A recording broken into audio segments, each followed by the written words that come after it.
Hi friends, ఈరోజు మనము సేమియా కిచిడి ఎలా తయారు చేయాలో చూస్తాం రండి. సేమియా కిచిడి కావాల్సిన పదార్థాలు: సేమియా, క్యారెట్, క్యాప్సికమ్, తెల్లగడ్డలు, ఎర్రగడ్డలు, టమాటాలు, బీన్స్, క్యారెట్, ఉర్లగడ్డలు, పచ్చిమిరపకాయలు, అల్లము, కరివేపాకు అంతా శుభ్రంగా కడిగి కట్ చేసి పెట్టుకున్నాము. ఇప్పుడు ఒకసారి సేమియా తీసుకునేసి కావాల్సినంత దాన్ని వేయించుకోవాలన్నమాట. ఉత్త బాండిల్లోనే వేయించుకోవాలి. అలా వేయించుకుంటే మనం సేమియా ఉప్మా చేసేటప్పుడైనా కిచిడి చేసేటప్పుడైనా బాగుంటుంది. అది కొంచెం రఫ్గా ఉంటుంది. అలా వేయించిన తర్వాత పక్కన పెట్టుకోవాలి. నూనె తీసుకునేసి కొద్దిగా నూనె వేసి జీడిపప్పులు పెద్దగా అయినా వేసుకోవచ్చు, చిన్నవి అయినా వేసుకోవచ్చు. ఎలా వేసుకున్నా పర్వాలేదు. అలా వేసుకుని నెయ్యి వేసి ఆ పప్పులంతా దాంట్లో వేసి వేయిస్తూ ఉన్నామన్నమాట. ఆ వేయించిన తర్వాత తీసి పక్కన పెట్టుకోవాలి.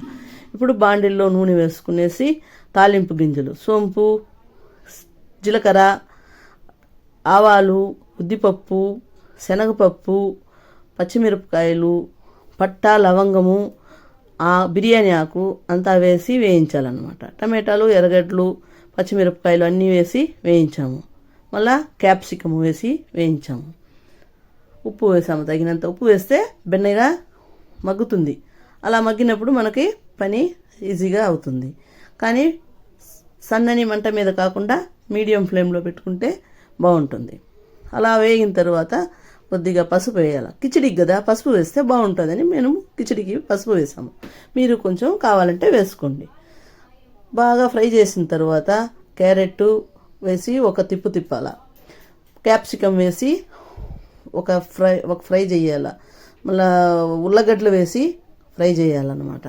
అన్ని కాయలు వేసి ఒక్కొక్కటిగా ఫ్రై చేస్తూ ఉంటే బీన్స్, పచ్చబటానీలు ఉంటే కూడా వేసుకోవచ్చు. అప్పుడు మన దగ్గర లేదు కాబట్టి మనం వేయలేదు. కావాలంటే మీరు వేసుకోవచ్చు. ఇంకా ఏమైనా కాయగూరలు కావాలంటే కూడా మనం దీంట్లో యాడ్ చేసుకోవచ్చు. ఇది మార్నింగ్ టిఫిన్కే కాబట్టి ఎంత తిన్నా ఫుల్ విటమిన్స్ వచ్చేస్తుంది మనకి. మల్టీ విటమిన్స్ తిన్నంత ఎనర్జీ ఉంటుందన్నమాట మనకి.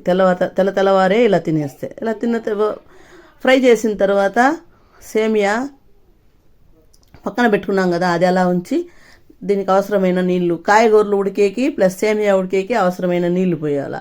ఆ నీళ్లు పోసిన తర్వాత నీళ్లు బాగా వేడెక్కిన తర్వాత మళ్ళీ తీసుకుని సేమియాని దాంట్లో వేసేయాలన్నమాట. ఇప్పుడు ఫుల్ సిమ్లో పెట్టేసేయాలి. అలా సిమ్లో పెట్టేసిన తర్వాత సేమియా వేసి మూత పెట్టేస్తే ఫుల్గా కుక్